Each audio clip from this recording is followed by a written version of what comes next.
প্রশংসা আল্লাহ রাব্বুল আলামিনের জন্য, যার অশেষ রহমতে আমরা পুনরায় এক সপ্তাহ পরে মুসলিম উম্মাহর সাপ্তাহিক ঈদের দিন পবিত্র জুমার দিনে আল্লাহ রাব্বুল আলামিনের সর্বশ্রেষ্ঠ স্থান মসজিদে এসে জুমার খুতবা শোনার জন্য আসতে পেরেছি।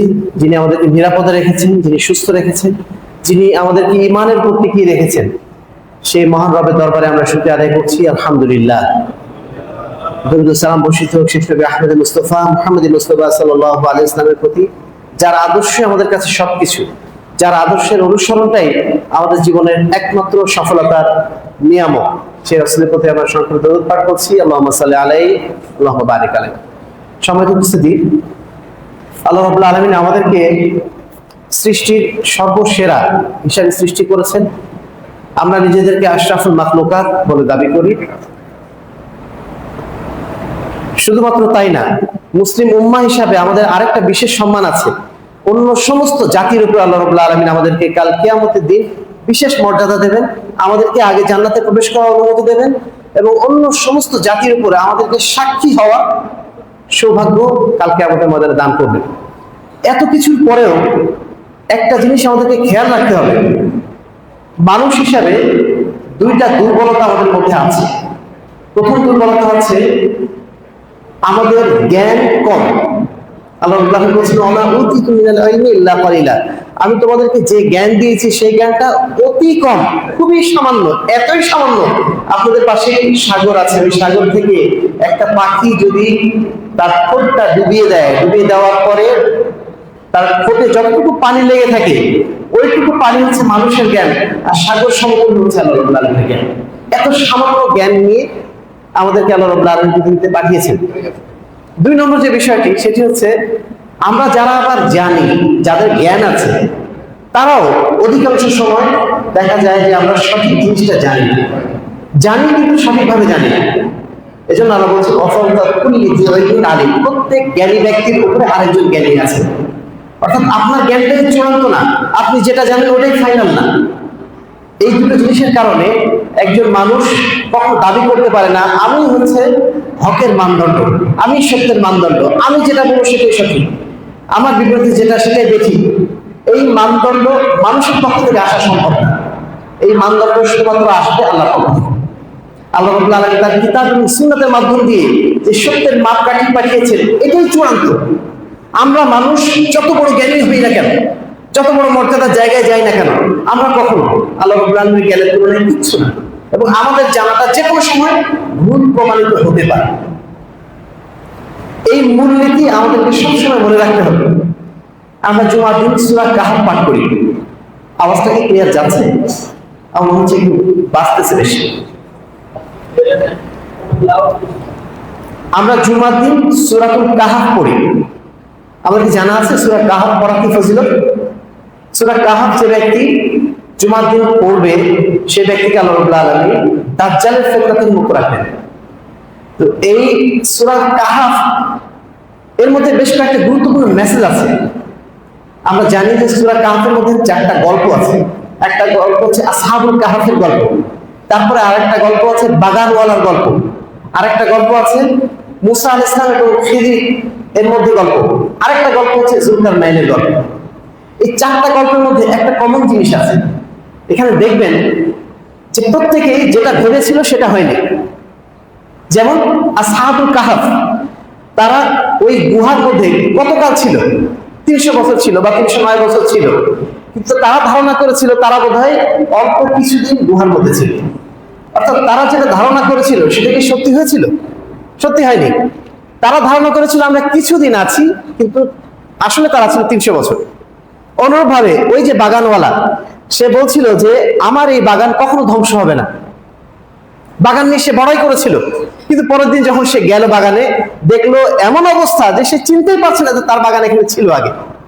অর্থাৎ সে যেটা ধারণা করেছিল সেই ধারণা মিথ্যা হয়ে গেল।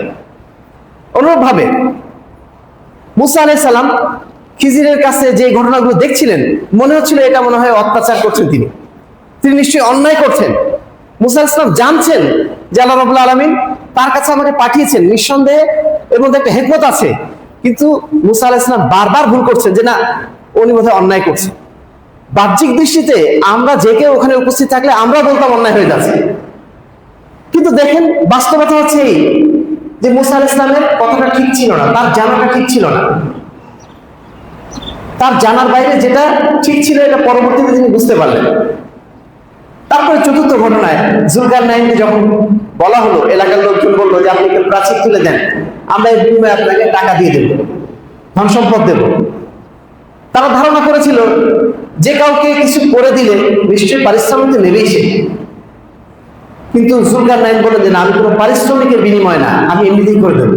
অর্থাৎ তারা যেটা ধারণা করেছিল তার বিপরীত ঘটনা ঘটল। চারটা ঘটনাতে এই ঘটনা। এর দ্বারা যেটা বোঝা যায় প্রত্যেক জ্ঞানীর উপরে জ্ঞানী আছে। আমি যেটা জানি সেটাই সত্য নাও হতে পারে, সেটা ভুল হওয়ার সম্ভাবনা আছে, এটা সব সময় মাথায় রাখতে হবে। এই ভূমিকা নেওয়ার পিছনে কারণ হচ্ছে আমরা আজকে চট্টগ্রাম এলাকায় এসেছি। আগামী 25 তারিখে অথবা 26 তারিখে বাংলাদেশে একটা বিশেষ অনুষ্ঠান আছে, ঈদে মিলাদুন নবী, এবং সেই ঈদে মিলাদুন নবী বাংলাদেশে তৃতীয় একটি ঈদে পরিণত হয়েছে। আমাদের ঈদ হচ্ছে দুইটা, ঈদ উল ফিতর আর একটা হচ্ছে ঈদ উল আযহা। এর বাইরে আমাদের ঈদ কোনো জানা ছিল না। এখন একটা নতুন ঈদ সূচনা হয়েছে, ঈদে মিলাদুন নবী, এবং সেটাকে বলা হচ্ছে সাইয়্যিদুল আ'ইয়াদ, সকল ঈদের বড় ঈদ। এবং সেই ঈদ যদি কেউ পালন না করে তার স্ত্রী কাফের হয়ে যাবে বা তার মানে বিবাহ বিচ্ছেদ হয়ে যাবে, আরো কত কি বলা হচ্ছে। এবং ঢাকায় একটা দল আছে, তারা 90 দিন যাবত এই ঈদটা পালন করে, মানে একটা না 3 মাস এই দিনটাকে উপলক্ষে তারা নানা ধরনের অনুষ্ঠানের আয়োজন করে। আর এই ঈদে মিলাদুন নবী উপলক্ষে আরেকটা অনুষ্ঠান আছে, সেটা হচ্ছে জশনে জুলুস, মিছিল বের করা। যেহেতু তাদের ঈদের কোনো সালাত নেই, কোনো তাকবীর নেই, এখন বিকল্প একটা কিছু তো নিয়ে আসতে হবে। বিকল্প কি নিয়ে আসলেন? হিন্দুদের রথযাত্রা অথবা ওই শিয়াদের মাতম যাত্রার মতো তারা একটা মিছিল বের করা শুরু করলেন, নাম দিলেন জশনে জুলুস। এবং সেই জশনে জুলুস বাংলাদেশে প্রথম চালু হয় 1974 সালে, এবং চালু করেন আপনাদের এই চিটাগাংয়ের কোন একটা মাজার থেকে, এবং চালু করেন পাকিস্তানের তাহের শাহ নামে একজন ব্যক্তি। তিনি এসে 1974 সাল থেকে এই জশনে জুলুস, এই যে মিছিল বের করা ঈদে মিলাদুন নবী উপলক্ষে, এটা শুরু করেন। সম্মানিত উপস্থিতি, আপনারা যারা চিটাগাংয়ের মানুষ, তারা অত্যন্ত ধর্মপ্রাণ মানুষ, তারা ধর্মকে মহব্বত করেন, রাসূলকে মহব্বত করেন। আমরা ধর্মকে মহব্বত করি, আল্লাহ রাসূলকে মহব্বত করি, কিন্তু এই মহব্বতের ইজহার করতে যে, প্রকাশ করতে যে এই যে ঈদে মিলাদুন নবী নামে একটা জিনিস আবিষ্কার করলেন, আমাদের ভাইদের কাছে যদি আমরা বলি যে ঈদে মিলাদুন নবী বিদআত, সর্বপ্রথম তারা বলবেন যে এই কথাটা বলাটা চরম একটা অন্যায়। কারণ আল্লাহ রাসূলের প্রতি ভালোবাসা প্রকাশের জন্যই তো আমরা এই কাজটা করছি। আমরা তো কোনো খারাপ উদ্দেশ্যে করছি না, আমাদের উদ্দেশ্য ভালো। যে কাজটা করছি এটা তো নেকির কাজ, ভালো কাজ।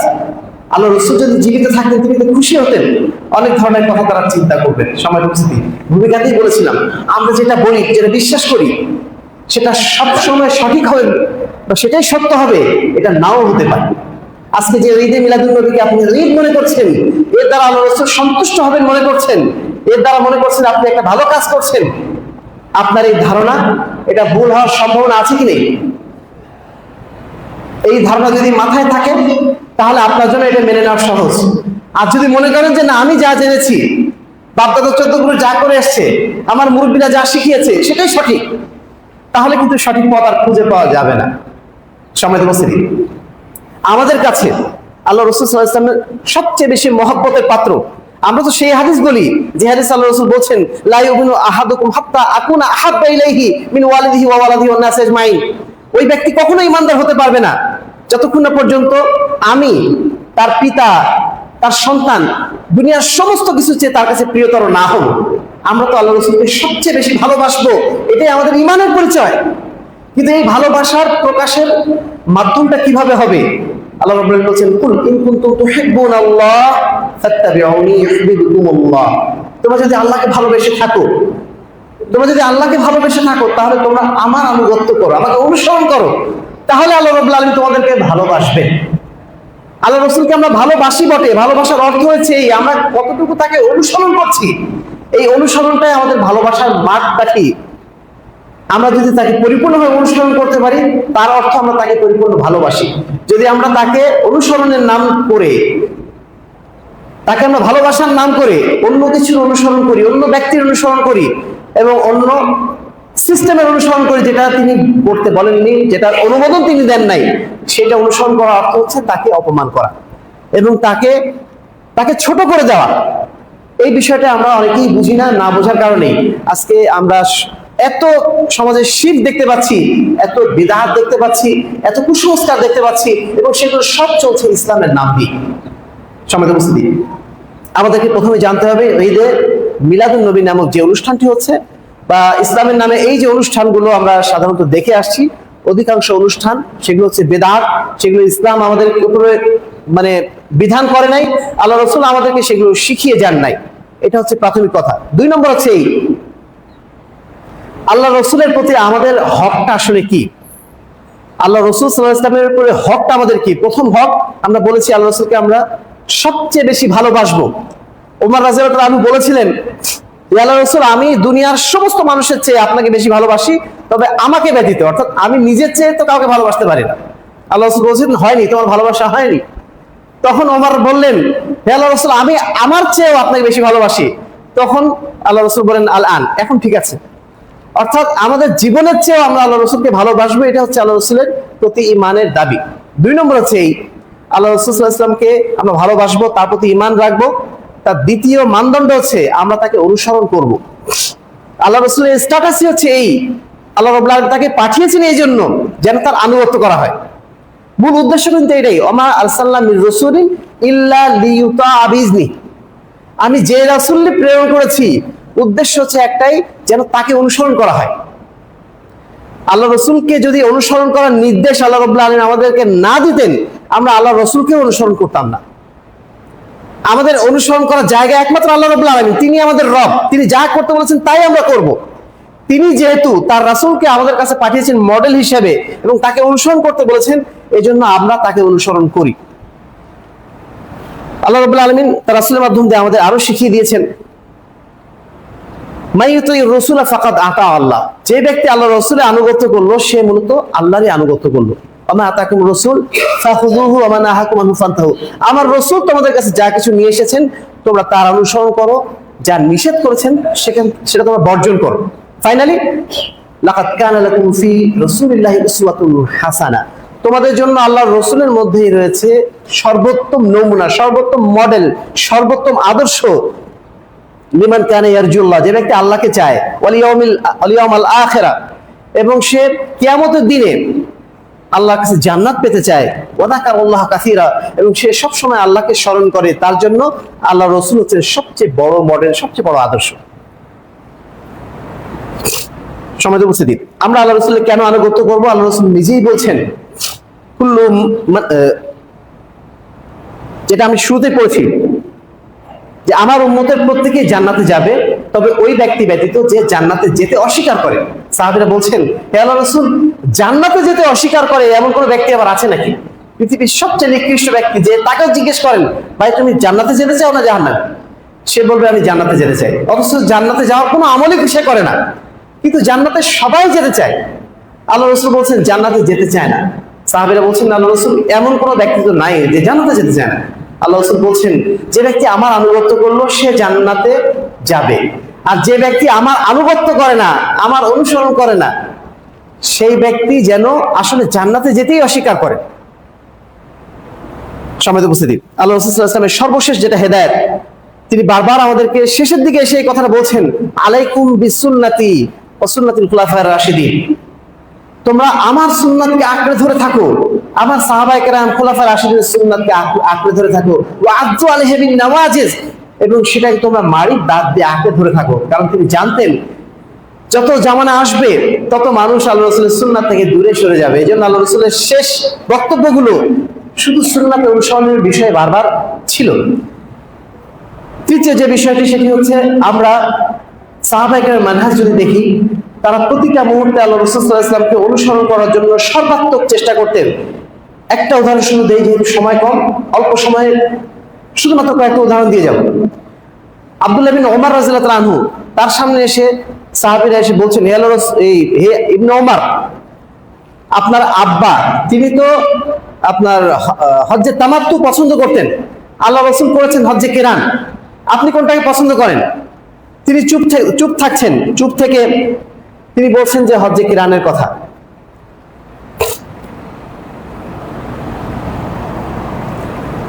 যখন এই কথা তিনি বলছেন, তখন সাহাবীরা বলল, হে ইবনে ওমর, আপনি তো আপনার বাবার বিরোধিতা করছেন।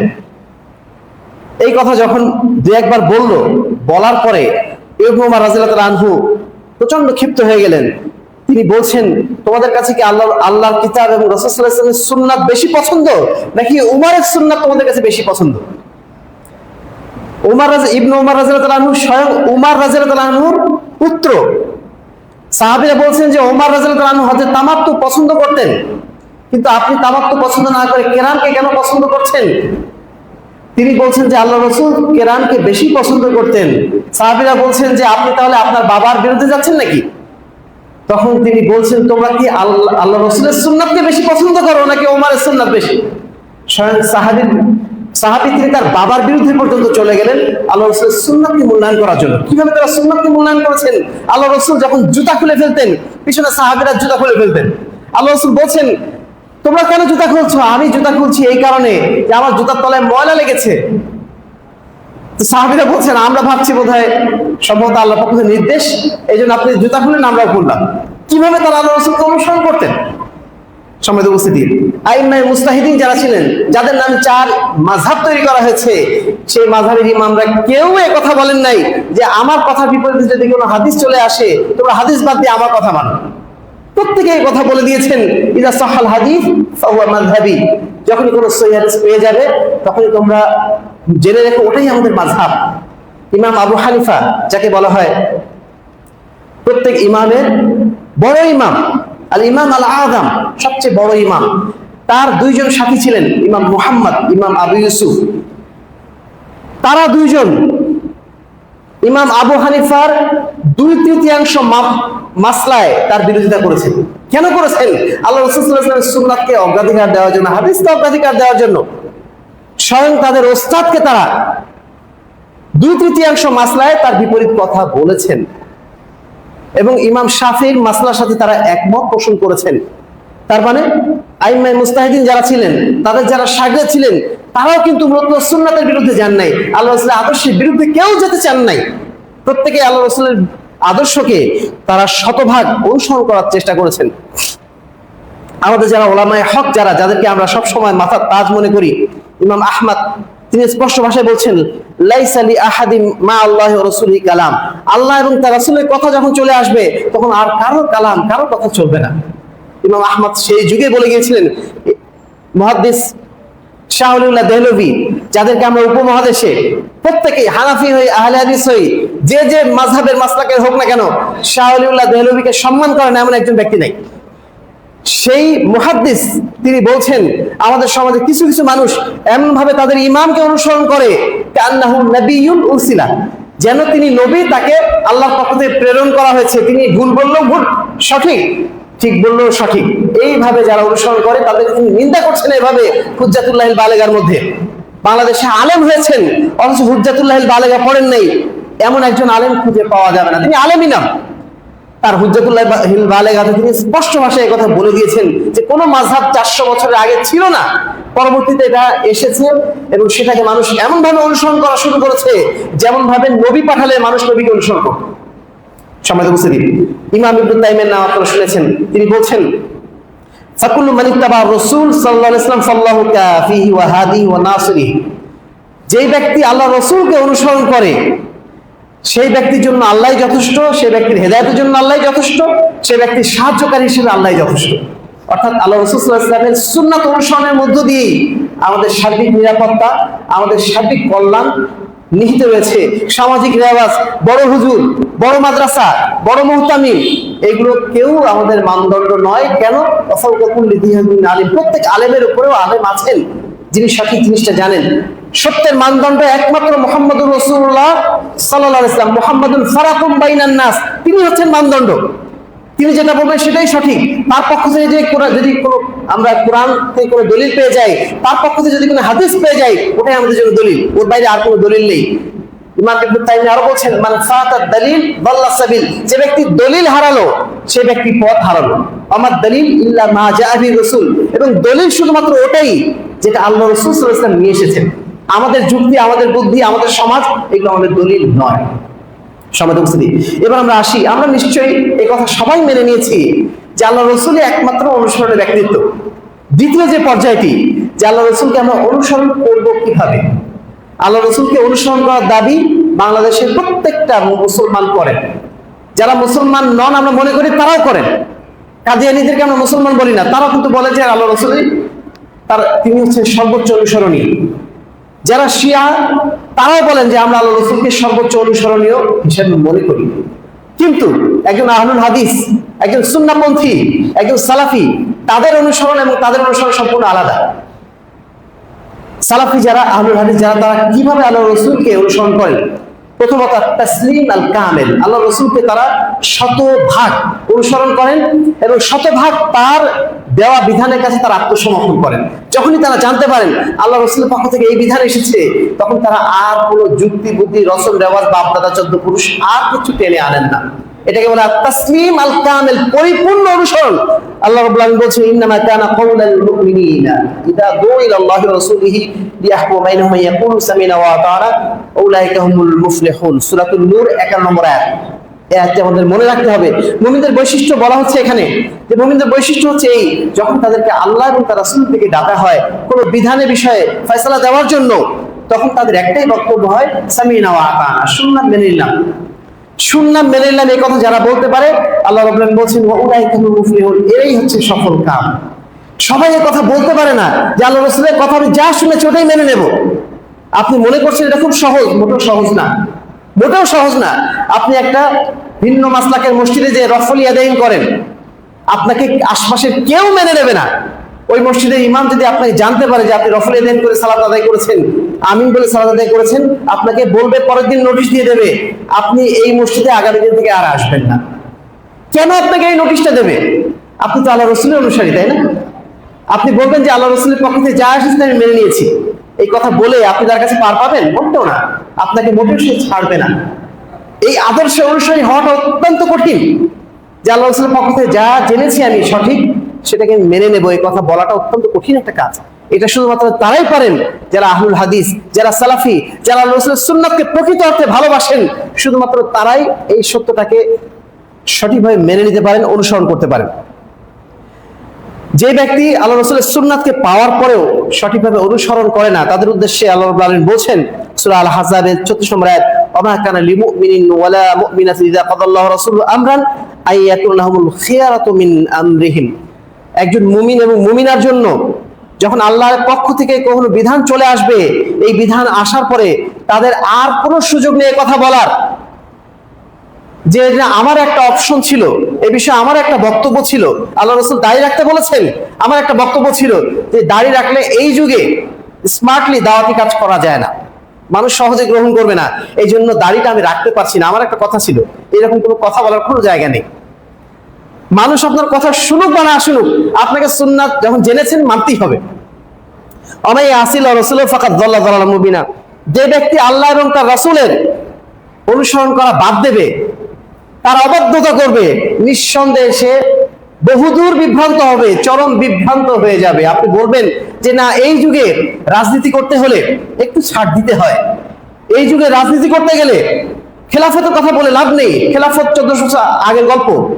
এই যুগে এখন মডার্ন যুগ, অতএব আমাদেরকে এই যে গণতান্ত্রিক সিস্টেম আছে, হোক না একটু শিরক মিশ্রিত, হোক না একটু বেদাত মিশ্রিত, হোক না তাতে ইসলাম বিরোধী কিছু আছে, তবু এটা মানা ছাড়া আমার কোনো গত্যান্তর নাই। এই কথা যখনই বলছেন আল্লাহ রাব্বুল আলামিন ওই হুঁশিয়ারি শুনে নিতে হবে, ফাকাদ দাল্লা দালালাম বাঈদা মুবিনা, নিঃসন্দেহে সে স্পষ্ট পথভ্রষ্টতার মধ্যে নিমজ্জিত হবে। আপনার কাছে মনে হচ্ছে এটা ভালো জিনিস, আপনার কাছে মনে হচ্ছে আমাদের আর কোনো উপায় নেই, আল্লাহ রাব্বুল আলামিন বলছেন যে ব্যক্তি এই কথা বলছে সে ব্যক্তি মানে স্পষ্ট পথভ্রষ্টতার মধ্যে চলে যাবে। সম্মানিত উপস্থিতি, এইভাবে পবিত্র কোরআনে অসংখ্য আয়াত রয়েছে, সেগুলো আমরা এখানে উল্লেখ করার সুযোগ নেই। দুই নম্বর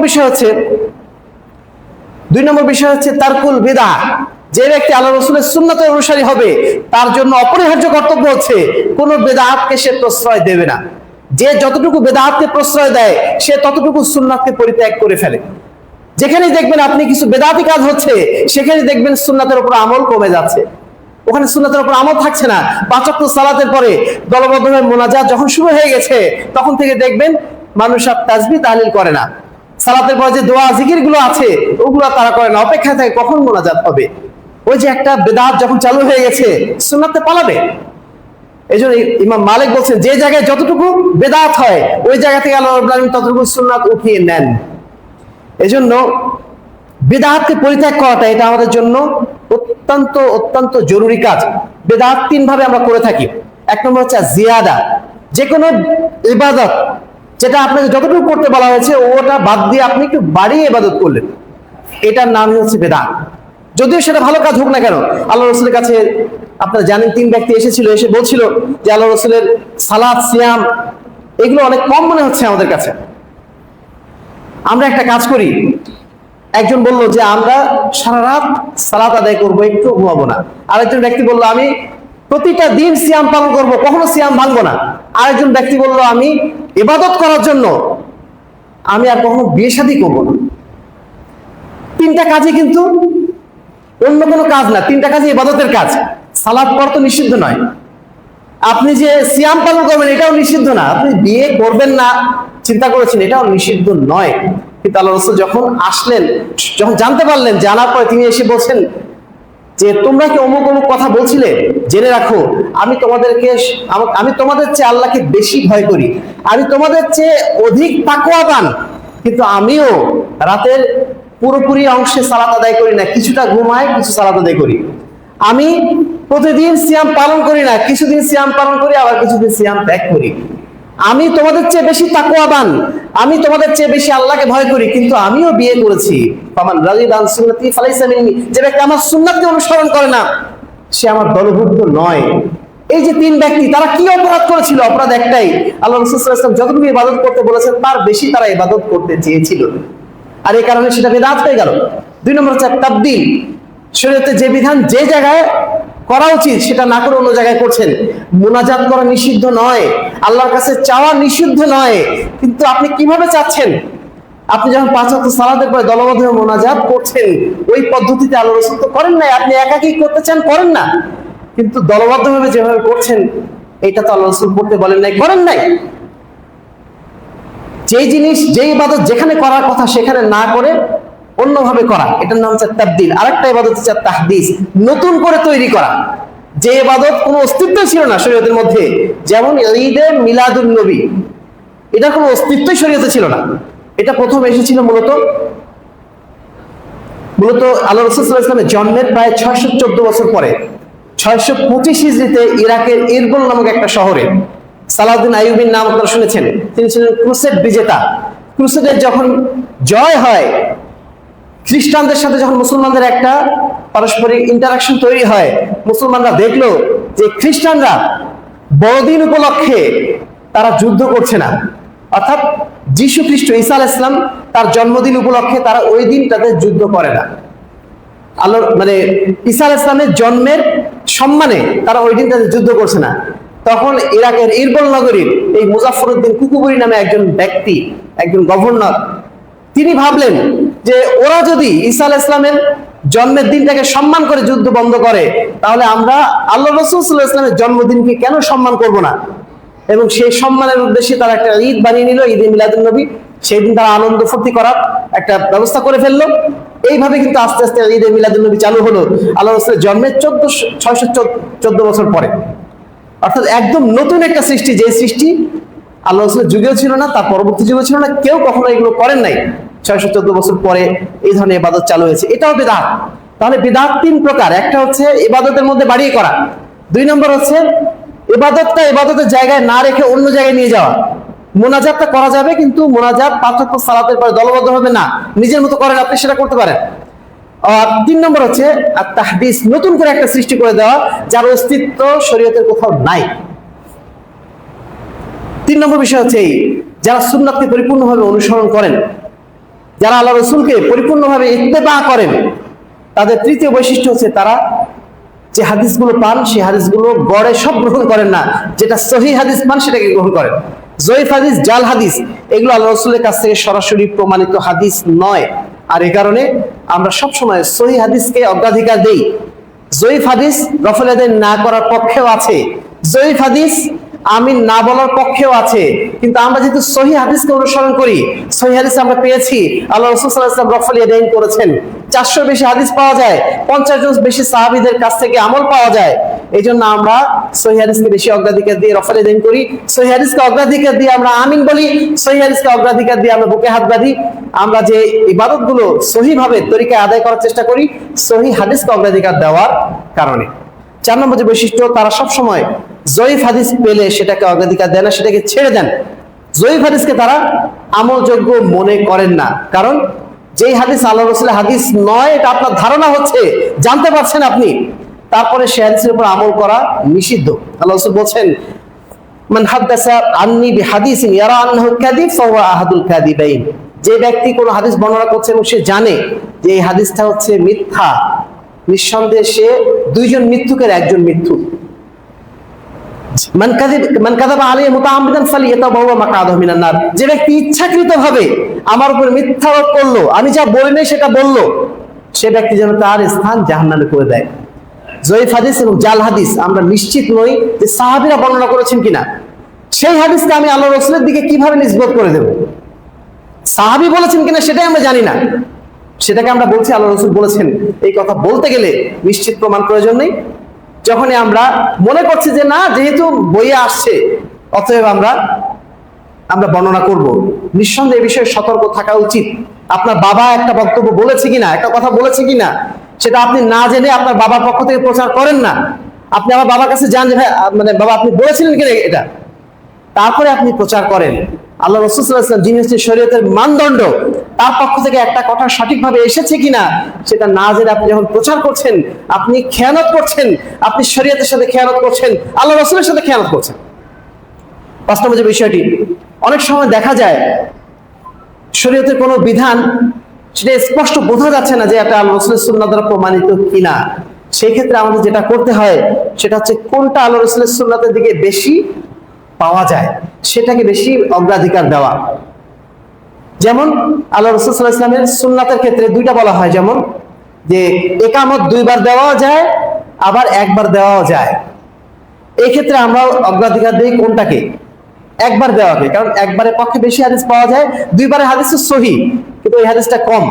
আর এই কারণে আমরা যেহেতু মনে করছি যে এটা সুন্নাতের বেশি নিকটবর্তী, বেশি সাহাবীর বর্ণনা এসছে, বেশি শক্তিশালী বর্ণনা, অতএব এটা আকরাব ইলা সুন্নাহ, সুন্নাতের দিকে বেশি অগ্রসর, অতএব এটাকে আমরা মেনে নেব। আল্লাহ রাব্বুল আলামিন পবিত্র কোরআনে বলছেন, ফাবাশশিরুল ইবাদ, আমার ওই সমস্ত বান্দাদেরকে তোমার সুসংবাদ দাও, আল্লাযিনা ইসতামিউনাল কওল, যারা কথা শুনে, শোনার পরে ফায়াত্তাবিউনা আহসানাহু, সবচেয়ে সুন্দর কথাটা, সবচেয়ে সঠিক কথা যেটা মনে হয় সেটাকে তারা অনুসরণ করে। উলাইকা আল্লাযিনা হাদাহুমুল্লাহ, তারাই হচ্ছে ওই সমস্ত ব্যক্তি যাদেরকে আল্লাহ রাব্বুল আলামিন হেদায়েত করেছেন। ওয়া উলাইকা হুম উলুল আলবাব, তারাই হচ্ছে প্রকৃত অর্থে জ্ঞানী ব্যক্তি। জ্ঞানী ব্যক্তি তারাই যারা বেশি সঠিক যেটা সেটা জানার চেষ্টা করে এবং সেটাকে অনুসরণ করার চেষ্টা করে। সর্বশেষ হচ্ছে মানহাজুস সাহাবা, সাহাবীদের মানহাজকে আমরা অনুসরণ করতে বলি কেন? কারণ সাহাবীরা আল্লাহ রাসূলের সবচেয়ে কাছের মানুষ ছিলেন, তারা সুন্নাতকে সবচেয়ে বেশি জানতেন। আর এই কারণে আমরা আল্লাহ রাসূলের সাহাবীদেরকে মানদণ্ড হিসেবে মনে করি কোরআন এবং হাদিস বোঝার ক্ষেত্রে, এবং এটা পবিত্র কোরআনেও এসেছে এইভাবে। আমরা সূরা ফাতিহা পড়ি, সেই সূরা ফাতিহা আল্লাহ বলছেন, ইহদিনাস সিরাতাল মুস্তাকিম সিরাতাল লাযিনা আন'আমতা আলাইহিম, এমন মানুষদের অনুসরণ করার তৌফিক তুমি আমাদেরকে দাও, এমন মানুষদের পথে আমাদেরকে হেদায়েত দাও যাদেরকে তুমি নেয়ামত দান করেছো। নেয়ামত দানকারী ব্যক্তিদের মধ্যে দুনিয়াতে আল্লাহ রাসূলের পরে সবচেয়ে বেশি নেয়ামত প্রাপ্ত কারা ছিলেন? সাহাবায়ে কেরাম, কারণ আল্লাহ রাসূলের সরাসরি তারা সাথী ছিলেন। আল্লাহ রাসূল তাদের ব্যাপারে সার্টিফিকেট দিয়েছেন যে আমার উম্মতের মানুষ, আমার পরবর্তী যারা আমার সাহাবারা, এরাই হচ্ছে উম্মতের সর্বশ্রেষ্ঠ প্রজন্ম। আল্লাহ রাসূল তারা সার্টিফিকেট দিয়ে গেছেন। আর এই কারণেই তারা হচ্ছে সবচেয়ে বেশি নেয়ামত প্রাপ্ত, এবং তাদেরকে অনুসরণ করার জন্য আল্লাহ রাব্বুল আলামিন কোরআনে নির্দেশ দিয়েছেন। এই জন্য সাহাবায়ে কেরামকে আমরা অনুসরণ করি কোরআন এবং সুন্নাহর বোঝার ক্ষেত্রে। তো যারা আল্লাহ রাসূলের ইত্তেবা করতে চান, আল্লাহ রাসূল সাল্লাল্লাহু আলাইহি ওয়াসাল্লামের অনুসারী হতে চান প্রকৃত অর্থে, তারা সব সময় চেষ্টা করেন সাহাবায়ে কেরামের মানহাজকে অনুসরণ করার জন্য। তাহলে আমরা আল্লাহ রাসূলের অনুসরণ কিভাবে করব? অনুসারী হয়েছে এটুকু বললে অনুসরণ হয় না। অনুসরণ করতে গেলে কয়েকটা মূলনীতি মনে রাখতে হবে, পরিপূর্ণ অনুসরণ করতে হবে। একটু অনুসরণ করলাম আর একটু করলাম না, এটা না। আল্লাহ রাসূলের কিছু অনুসরণ করলাম, বাপ দাদা কিছু অনুসরণ করলাম, হুজুরের কিছু অনুসরণ করলাম, এই সমস্ত ভাগাভাগি না। আল্লাহ রাসূলের পক্ষ থেকে যা এসেছে সেটাই আমরা গ্রহণ করে নেব। সেটাই হচ্ছে প্রথম মূলনীতি। 2 নম্বর মূলনীতি, আমাদেরকে অবশ্যই বিদআতকে ত্যাগ করতে হবে। 3 নম্বর মূলনীতি, সহিহ হাদিসগুলোকে পরিপূর্ণ অনুসরণ করতে হবে। 4 নম্বর মূলনীতি, জয়ীফ হাদিস পেলে সেটাকে ত্যাগ করতে হবে। তারপরে 5 নম্বর মূলনীতি হচ্ছে যেটা সুন্নাতের দিকে বেশি অগ্রাধিকার প্রাপ্ত সেটাকে আমাদের গ্রহণ করতে হবে।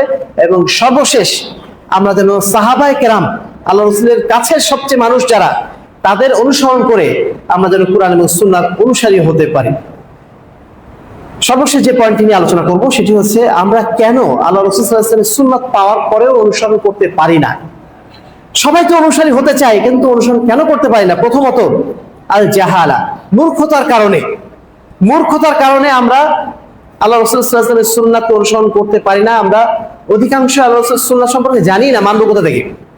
আর যারা জানার পরেও মানি না, এদেরকে বলা হয় জাহেল মুরাক্কাব। একটা হচ্ছে এমনিতে জানে না, আর জানার পরেও মানছে না, আরেক অপরাধ। এই জন্য এদেরকে বলা হয় জাহেল মুরাক্কাব। আবু জাহাল কে আপনারা সবাই চেনেন। আবু জাহাল কিন্তু আসলে মূর্খ না, সে মূর্খদের পিতা না, সে মূলত ছিল আবুল হাকাম, সে জ্ঞানীদের পিতা ছিল। কিন্তু সে আবুল জাহাল কেন উপাধি পেল? কারণ সে সত্য জানার পরেও মানে নাই।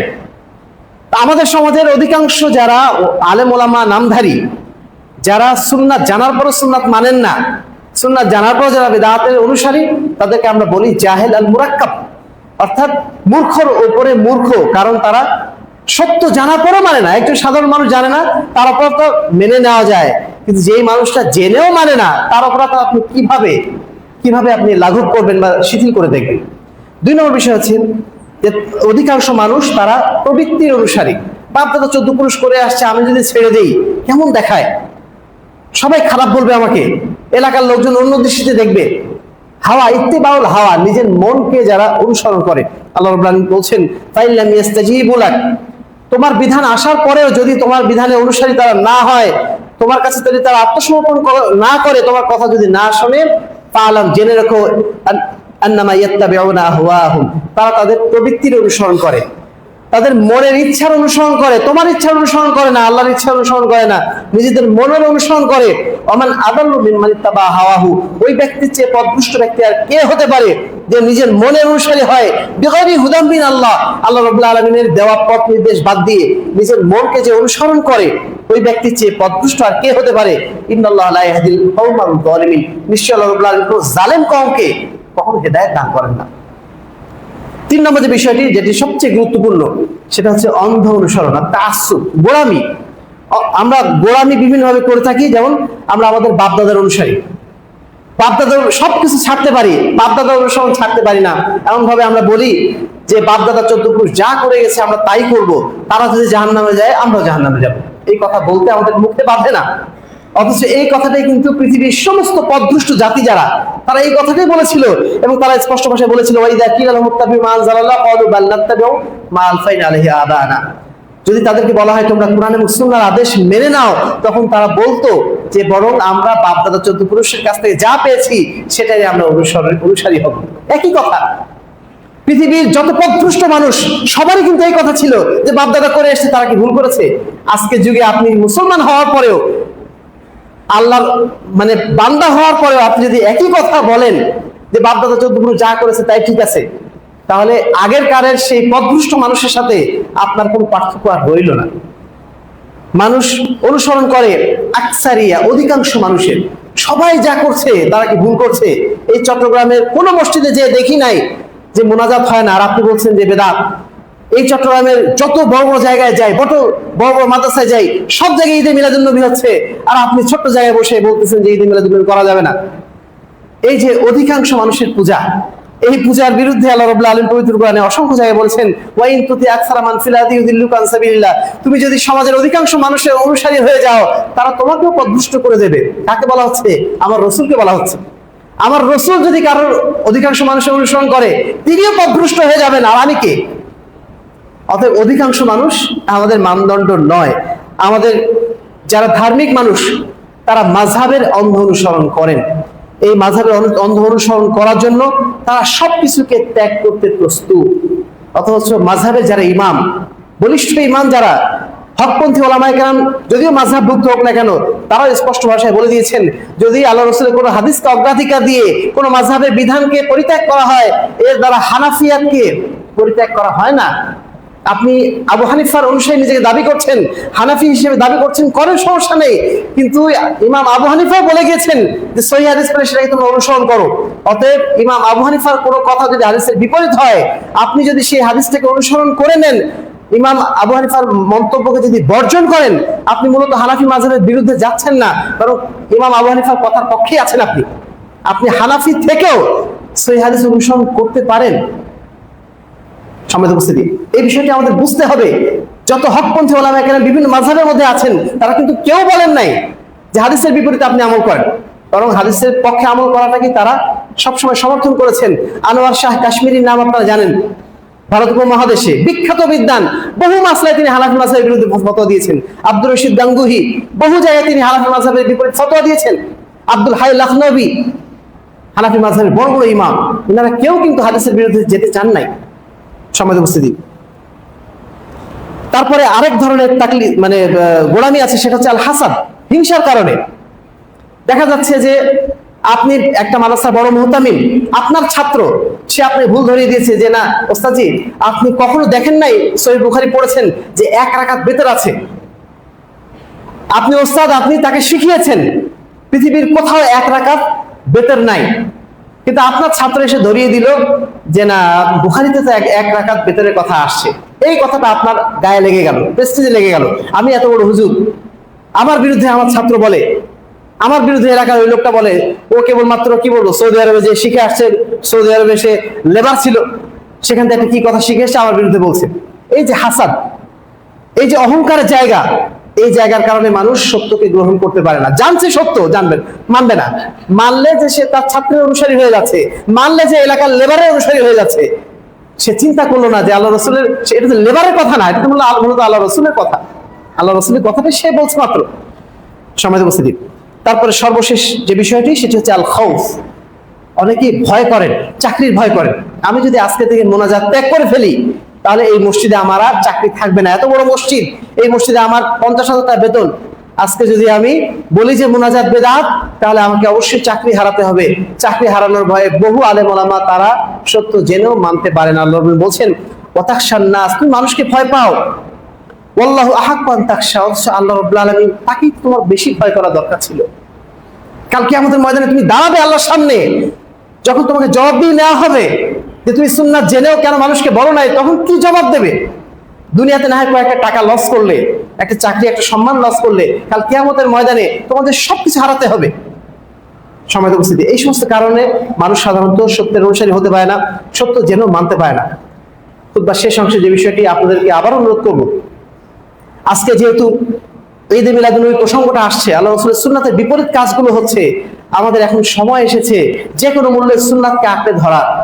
যে কোনো মূল্যে সুন্নাত বিরোধী যে কাজগুলো হচ্ছে, সেগুলোর বিরুদ্ধে আমাদের অবস্থান নেওয়াটা অত্যন্ত জরুরি। এই জাতির সংস্কারের জন্য শুধুমাত্র নেতৃত্ব সংস্কার করে লাভ হবে না। এই জাতির সংস্কার করার জন্য আওয়ামী লীগ, বিএনপি, জামাত এনে কোনো লাভ হবে না। এই জাতির মূল সংস্কারের জায়গাটা কিন্তু এইগুলাই, যে আল্লাহ রাসূল সুন্নাতের উপর আমরা কতটুকু কায়েম দায়েম থাকতে পারছি। যে যত বেশি আমরা সুন্নাতের পথে অগ্রসর হব, যে যত বেশি আদর্শের পথে অগ্রসর হব, তত বেশি আমরা সমাজটাকে আদর্শের পথে নিয়ে যেতে পারবো। সমাজের এই গোড়া থেকে সংস্কারটাই আমাদেরকে আগামীতে এই সমাজে, এই রাষ্ট্র সংস্কারের পথে নিয়ে যাবে। এই জন্য আমরা সবসময় বলেছি, রাষ্ট্র সংস্কারের আগে প্রয়োজন আত্মসংস্কার। নিজেকে যখন আমরা সংস্কার করতে পারবো, এই সংস্কারের পথ ধরেই রাষ্ট্র সংস্কার হবে। রাষ্ট্র সংস্কার হলে আত্মসংস্কার হবে, এই কথা সঠিক নয়। সম্মানিত উপস্থিতি, আল্লাহ রাব্বুল আলামিন আমাদেরকে সতর্ক করে দিচ্ছেন, যারা আমরা সত্য জেনেও মানি নাই, সুন্নাত জানার পরে সুন্নাতের অনুসারী হয়ে নেই, কাল কিয়ামতের ময়দানে আমাদের অবস্থানটা কি হবে? আল্লাহ বলছেন ওয়াকালু লাউ কুননা নাসমাউ আও নাকিলু মা কুননা ফি আসহাবিস সাঈদ। হে আল্লাহ রাব্বুল আলামিন, আমরা যদি দুনিয়াতে থাকতে আল্লাহ রাসূলের কথা শুনতাম, তার কথাকে বোঝার চেষ্টা করতাম, তাহলে আমাদেরকে আজকে জাহান্নামের অধিবাসী হতে হতো না। এই কথা কাল কিয়ামতের ময়দানে আমাদেরকে বলতে হবে, যারা আমরা সুন্নাতকে মানছি না জানার পরে। আল্লাহ রাব্বুল আলামিন আরো বলছেন ইয়াউমা ইয়াযুয যালিম, সেই দিন যারা জালেম তারা নিজেদের আঙ্গুল কামড়াবে।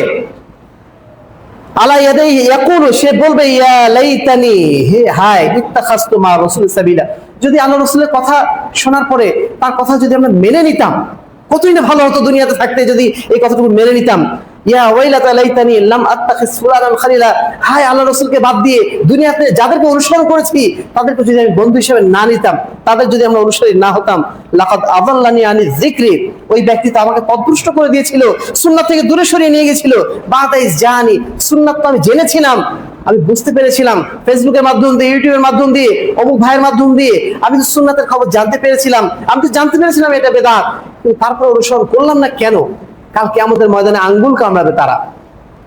অনুরূপ ভাবে আল্লাহ রাসূল যখন তাদেরকে ওই যে হাউজে কাউসারের পানি খাওয়াবেন না, বলবেন যাও যাও দূর হয়ে যাও, তোমরা আমার সুন্নাতকে পরিবর্তন করে দিয়েছিলেন, সেই দিনের মতো আফসোস আর হতে পারে না। দুনিয়াতে আপনার কিচ্ছু নেই, আপনার দুর্দান্ত আফসোস, আমার কিছুই নেই। আমাকে আল্লাহ বলবেন কেন এত পরীক্ষায় ফেলেন, আমাকে কেন এত বিপদ দেন? ওই মানুষের চেয়ে কোটি গুণ বিপদগ্রস্ত ওই ব্যক্তি, যে ব্যক্তি হাউজে কাউসারের পানি সামনে পাওয়ার পরও আল্লাহ রাসূলের কাছ থেকে সুবকান সুবকান এই তাড়া খেয়ে তাকে দূরে সরে যেতে হবে। এর চেয়ে বড় হতভাগা পৃথিবীতে আর কেউ নেই, আর কেউ নেই। সমাজে উপস্থিতি আসুন, সময় থাকতে আমরা সচেতন হই, সময় থাকতেই এই কাজটাকে সহজ করে নেই। দুনিয়ার মানুষ আমাকে কে কি বলবে না বলবে, তার চেয়ে আল্লাহ আমাকে কি বলবেন সেটা নিয়ে আমরা একটু চিন্তা ভাবনা করার চেষ্টা করি। আল্লাহর সামনে নিজেকে দাঁড়ানোর বিষয়টা নিয়ে আমরা চিন্তা করি। কালকে আমার মৃত্যু হয়ে যেতে পারে, কালকে মৃত্যু মানে দুনিয়ার সাথে আমার আর কোনো কানেকশন নেই, দুনিয়ার মানুষ কি বলবে না বলবে এই সমস্ত টেনশন আমার আর কাজে লাগবে না। সুতরাং আসুন, সেই মৃত্যুর সময়টা ঘনিয়ে আসার আগেই আমরা নিজেদেরকে সংশোধন করে নিই, আমার পরিবারকে সংশোধন করে নিই, সমাজকে সংশোধন করে নিই। যে বন্ধুকে মনে করছিলাম আমি কিছু বললে হয়তো কি বলে ফেলে, আসুন না তাকে বলে ফেলি যে ভাই আপনি ভুল করছেন কাজটা। নিজের সমস্ত ভিতরে সবকিছু বাদ দিয়ে ছেড়ে দিয়ে তাকে বলি যে ভাই আপনি সংশোধন হয়ে যান, এটা আপনার উপকার হবে।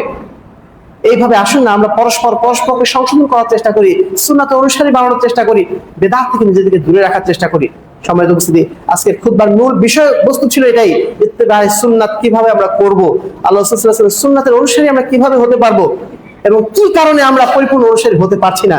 এই বিষয়গুলো যদি আমরা মাথায় রাখার চেষ্টা করি তাহলে ইনশাআল্লাহ আমরা নিজেদেরকে সংস্কার করতে পারবো, পরিবার এবং সমাজকে ইনশাআল্লাহ সংস্কারের পথে আনতে পারবো। আল্লাহ রাব্বুল আলামিন আমাদের প্রত্যেককেই তার রাসূলের প্রকৃত অনুসারী হওয়ার জন্য তৌফিক দান করেন। আমাদের মৃত্যুটা যেন আল্লাহ রাব্বুল আলামিন প্রকৃত সুন্নাতের উপর মৃত্যু দান করেন। আমাদের জীবনে একটাও যেন এমন কোন আমল না থাকে যেই কাজ আল্লাহ রাসূলের সুন্নাতের বিপরীত, আল্লাহ রাব্বুল আলামিনের নির্দেশের বিপরীত, এমন কোন আমল নিয়ে আমরা কাল কিয়ামতের ময়দানে যেতে চাই না। আল্লাহ রাব্বুল আলামিন আমাদের সকলকে যেন বেদাত থেকে যেন হেফাজত করেন। আল্লাহুম্মা আমিন।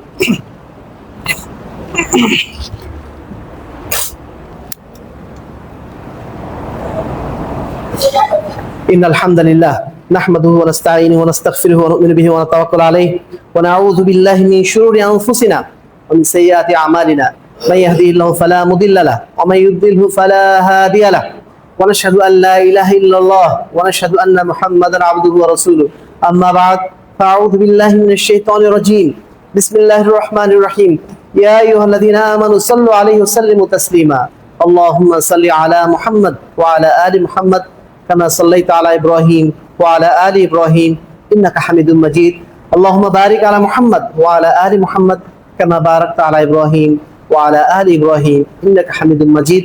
আমাদের মাঝে অনেকে অসুস্থ অবস্থায় রয়েছেন, আজকে জুমার দিন, দোয়া কবুলের দিন। বিশেষ করে এই সময়টাকে আল্লাহ রাসূল বলেছেন এমন একটা সময় যে সময়ে দোয়া আল্লাহ রাব্বুল আলামিনের কাছে সরাসরি কবুল হয়ে যায়। এজন্য আসুন আমরা মন থেকে দোয়া করি।